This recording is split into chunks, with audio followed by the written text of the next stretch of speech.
नमस्कार दोस्तों, money profit में आपका फिर से स्वागत है। मनी प्रॉफिट फिर से आपके लिए एक और वीडियो लेकर हाजिर हो चुका है। जैसा कि अभी आप देख सकते हैं, निफ्टी 23,582 पे चल रहा है और आज के दिन इसके अंदर 221 अंकों की तेज़ी देखी जा रही है, जो कि 0.95% के बराबर मानी जा रही है। अगर मैं निफ्टी 50 के बारे में बात करूँ तो कल का इसका जो क्लोजिंग था 23,361 का था। उसके मुकाबले आज इसकी जो ओपनिंग हुई थी 23,509 पे हुई थी, यानी कि कह सकते हैं कि जो ओपनिंग हुई थी आज हरे निशान में इसकी ओपनिंग हुई थी। आज का जो इसने हाई लगाया है 23,616 पर, यानी कि ऊपर जाने की इसने क्या करी थी, कोशिश करी थी। उसके बाद हम कहें कि आज का जो लो लगाया 23,423, यानी कि जो आज का जो लो रहा था कल के प्रीवियस जो क्लोज था उससे ऊपर ही आज का लो रहा है। अगर मैं इसके बारे में और बात करूं तो देख सकते हैं कि 26,277 इसका जो है प्रीवियस 52वीं खाई है और अभी इसके मुकाबले 23,580 पर इस समय चल रहा है, यानी कि एक अच्छे डिस्काउंट में इस समय निफ्टी 50 हमें दिखाई दे रहा है। अब हम चलते हैं उस शेयर की तरफ जिसके लिए हम ये वीडियो बनाए रहे हैं।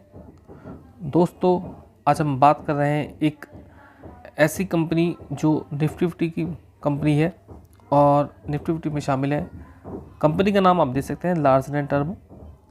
23,423 पर ये कंपनी चल रही है और आज देख सकते हैं कि इसके अंदर 4.08% की जो है अच्छी खासी तेज़ी बनी हुई है और यह तेज़ी 134 अंकों की तेज़ी बताई जा रही है। अगर मैं बात करूँ इसके मार्केट कैप की तो मार्केट कैप देख सकते हैं आप 4.7 लाख करोड़ का, यानी कि बहुत बड़ी मार्केट कैप है इस कंपनी की। यह एक लार्ज कैप कंपनी है। कंपनी का कल का प्रीवियस जो क्लोज था 3,289 का रहा था। आज की जो ओपनिंग हुई 3,316 पर हुई थी, यानी कि ओपनिंग आज ग्रीन जोन में ही ओपनिंग हुई थी। आज का जो इसने हाई मारा है 3,427 का मारा है और जो आज का जो लो रहा है 3,307 का रहा है। दोस्तों, अगर मैं कंपनी के बारे में बात करूं, कंपनी ने जो है पिछले एक मंथ में जो है 4.92% का जो है नेगेटिव रिटर्न अपने निवेशकों को बना के दिया। अगर 6 महीने का देखते हो, 6 महीने का भी जो इसका जो है रिटर्न जो दिखाई दे रहा है 2.88% का नेगेटिव रिटर्न दिखाई दे रहा है, यानी कि कह सकते हैं कंपनी एक लंबे समय से जो है अपने निवेशकों को जो है नेगेटिव रिटर्न बना के दे रही है। लेकिन दोस्तों, कंपनी में कोई ख़राबी नहीं है। कंपनी बहुत अच्छी कंपनी है, अपने सेक्टर की जो है लीडर कंपनी में आती है। और अगर मैं बात करूं कि आज के दिन इसमें कंपनी में तेज़ी बनी है, उसके तेज़ी बनने के कारण क्या रहे हैं। तेज़ी बनने का कारण मैं आपको दिखा देना चाहता हूं। दोस्तों, तेज़ी बनने का कारण है जैसा कि आपकी स्क्रीन पर आ चुका है क्या कि लार्सन एंड टर्बो shares rises 3% after securing major steel project in Middle East and North Africa.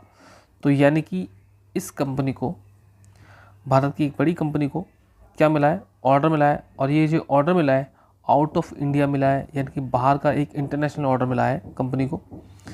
और इस ऑर्डर की जो कीमत बता देते हैं हम आपको, देख सकते हैं ऑर्डर की कीमत क्या है।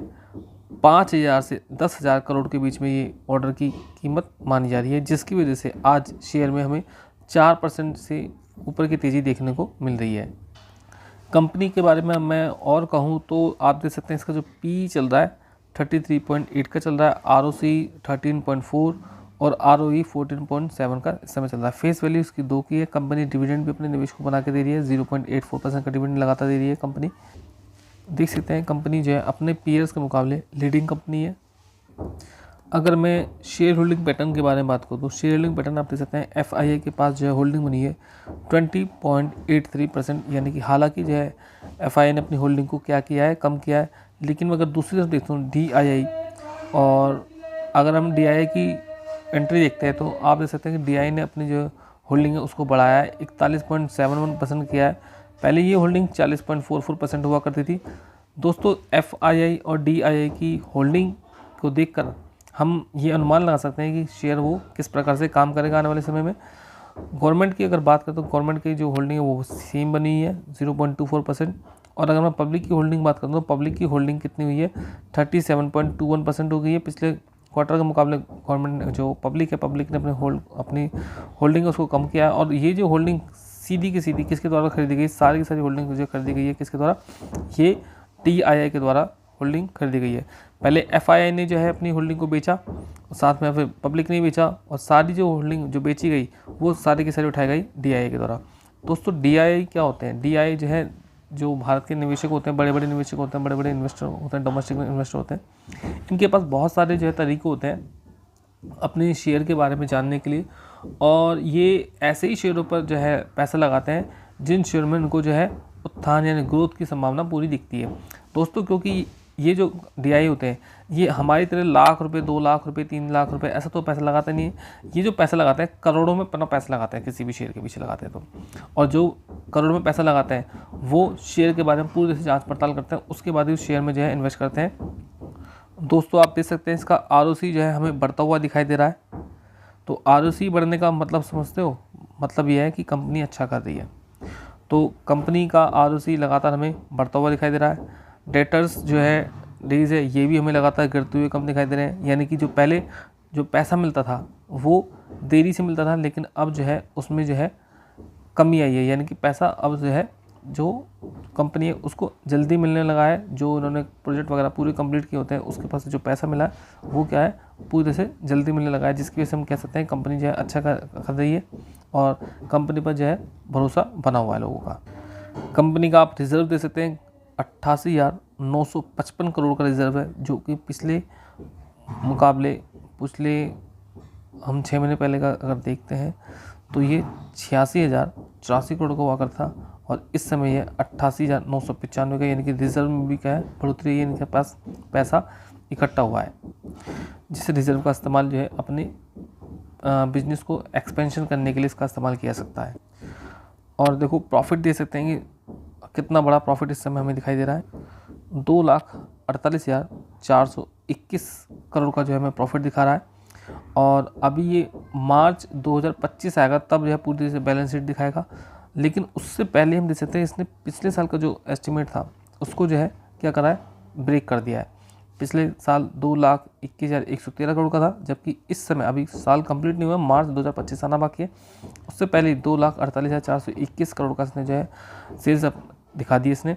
तो हम कह सकते हैं कंपनी जो है अपने पिछले जो रिकॉर्ड थे उसको तोड़ते हुए आगे बढ़ते जा रही है, और अगर कंपनी किसी अपने रिकॉर्ड को ब्रेक कर रही है तो वो कंपनी अच्छा कर रही है, क्योंकि कंपनी देखो हमें ऐसे ही कंपनी के पीछे अपना पैसा इन्वेस्ट करने के बारे में सोचना चाहिए जो कंपनियां अपने पिछले यानी कि सालाना स्तर पर जो उन्होंने सेल्स करी है उसको तोड़ते हुए नज़र आ रही है।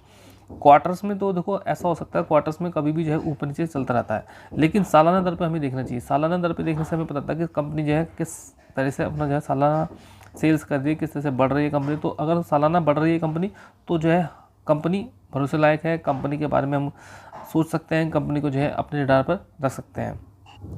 कंपनी का आप ऑपरेटिंग प्रॉफिट भी दे सकते हैं किस प्रकार से 31,514 करोड़ का, और पिछले मार्च 2024 में 29,865 करोड़ का। तो अभी भी ये भी हमें जो है अच्छा खासा बढ़ता हुआ नज़र आ रहा है।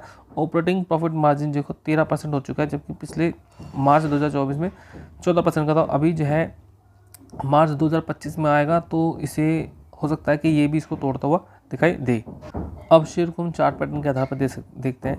तो चार्ट पैटर्न के आधार पर आप देख सकते हैं कंपनी का जो शेयर है अपने 52वीं खाई से जो है हमें नीचे आता हुआ दिखाई दिया है। कंपनी का जो प्राइस है इस समय अपने 5 दिन के, 10 दिन के, 50 दिन के और 150 दिन का, 200 दिन के DM से जो है इस समय हमें नीचे दिखाई दे रहा है। और कंपनी में कुछ समय पहले जो है हमें जो है सेलिंग दिखाई दी थी, लेकिन कंपनी में घबराने वाली कोई बात नहीं है, क्योंकि कंपनी एक लीडर कंपनी है और लीडर कंपनी कभी भी जो है आपको निराश नहीं करेगी। और आप इसका जो है RSI लेवल पर दे सकते हैं। इसका जो प्राइस है अपने जो है लगभग अपने ओवरसोल्ड जोन को टच करने के बाद जो ऊपर की तरफ हमें जाता हुआ दिखाई दे रहा है, और इस समय 44 का इसके अंदर जो है हमें जो है इसका RSI लेवल दिखाई दे रहा है। 44 का RSI का मतलब क्या है? मतलब ये बनता है कि जो शेयर का जो प्राइस है ना तो ओवरसोल्ड जोन में है और ना ही जो है ओवरबॉट जोन में है, ये इसके अंदर समय क्या है बीच के अंदर अपना घुमाई कर रहा है। इसके बाद हम एक ऐसे शेयर के बारे में बताने जा रहे हैं जो दोस्तों अपने निवेशकों को बोनस देने जा रहा है। दोस्तों कंपनी का नाम दे सकते हैं urban enviro waste management limited. ये दोस्तों अपने निवेशकों को बोनस देने आ रहा है और ये बोनस 1 के बदले 1 देने के लिए जा रहा है, यानी कि जिसके पास 100 है वो अपने शेयरों को 2 से मल्टीप्लाई कर ले, 200 उसके शेयर हो जाएंगे। और इसके लिए दोस्तों उसे जो है, अगर कोई व्यक्ति इसके अंदर इन्वेस्ट करना चाहता है, अगर ये बोनस पाना चाहता है, तो बोनस पाने के लिए उसे 7 तारीख से, यानी कि 7 फरवरी से पहले जो है इस शेयर के अंदर क्या करनी पड़ेगी, बाइंग करनी पड़ेगी, तब भी वो जो है बोनस के एलिजिबल होगा। और आप देख सकते हैं कि प्राइस कंपनी का जो मार्केट कैप दे सकते हैं कि 234 करोड़ की कंपनी है। आरओसी दे सकते हैं कितना बढ़िया है इसका, 29.8 का है। और आरओई दे सकते हैं कि 51.6 का है। डिविडेंड कंपनी 0.05% का बढ़िया डिविडेंड अपने निवेशकों को बना के देती है। अगर मैं 52वीं खाई की बात करूँ तो 695 का 52वीं खाई है, वहाँ से कंपनी इस समय 541 पर आके चल रही है। और अगर मैं बात करूँ फेस वैल्यू क्या है 10 की, तो आने वाले समय में ये कंपनी क्या दे सकते हैं, स्प्लिट भी दे सकते हैं अपने निवेशकों को। पी दे सकते हैं कि 21.9 का चल रहा है, यानी कि 25 से इस समय जो है नीचे चल रहा है। किसी कंपनी का जो पी है 25 से ऊपर माना जाता है तो वो जो है कंपनी थोड़ी सी जो है हल्की महंगी दिखाई देती है, लेकिन कंपनी का जो प्राइस है 20 से 25 के बीच में होता है तो बहुत अच्छी जो है कंपनी मानी जाती है, कंसिडरेबल मानी जाती है। और आप देख सकते हैं कंपनी का जो काम है क्या है, incorporated in 2011 urban enviro waste management limited provides waste management solution. तो कंपनी जो है एक अच्छे एरिया में काम करती है, वेस्ट मैनेजमेंट में कंपनी काम करती है। और आपको पता है कि भारत सरकार का वेस्ट मैनेजमेंट पर कितना बड़ा जो है नज़रिया बना हुआ है। वो चाहती है हर हालत में कि जो भारत में जो भी वेस्ट मटेरियल निकलता है उसका मैनेजमेंट किया जाए किसी भी प्रकार से। तो सरकार के द्वारा इस कंपनी को, ऐसी कंपनी को जो है समय समय पर सहायता भी देती नज़र आती है। अभी आपको कंपनी का जो प्राइस है 541 पर दिखाई दे रहा है, लेकिन आने वाले समय में कंपनी जो है अपने इस 52वीं को तोड़ते हुए भी हमें नज़र आएगी, क्योंकि कंपनी का जो काम है बहुत अच्छा काम है। दोस्तों आप देख सकते हैं कि कंपनी के अंदर जो FII की होल्डिंग है 0.06% की हो गई है। FII भी इसके अंदर अब शामिल हो चुके हैं। इससे पहले जो है इसके अंदर DI थे 0.02% की तरह से, लेकिन अब FII ने भी इसके अंदर जो है एंट्री मार ली है।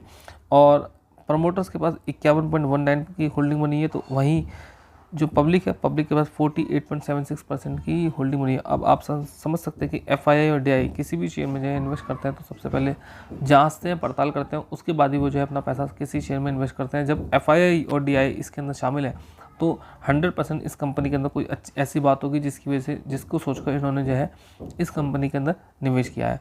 आशा करता हूँ आपको वीडियो पसंद आएगा। प्लीज़ चैनल को जरूर सब्सक्राइब कीजिएगा, वीडियो को जरूर लाइक कीजिएगा और अपने दोस्तों के साथ जरूर शेयर कीजिएगा।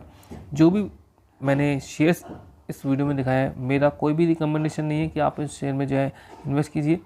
इन्वेस्ट करने से पहले अपने आर्थिक सलाहकार से जरूर बात कीजिएगा, उनकी सलाह पर ही निवेश करने के बारे में सोचिएगा। उनसे सलाह लीजिए, फिर सोचिए, फिर आपको इन्वेस्ट करना है या नहीं। मैं CBC रजिस्टर्ड नहीं हूँ। ये वीडियो केवल मैंने एजुकेशनल पर्पज से बनाया है। धन्यवाद, आपने वीडियो को समय दिया।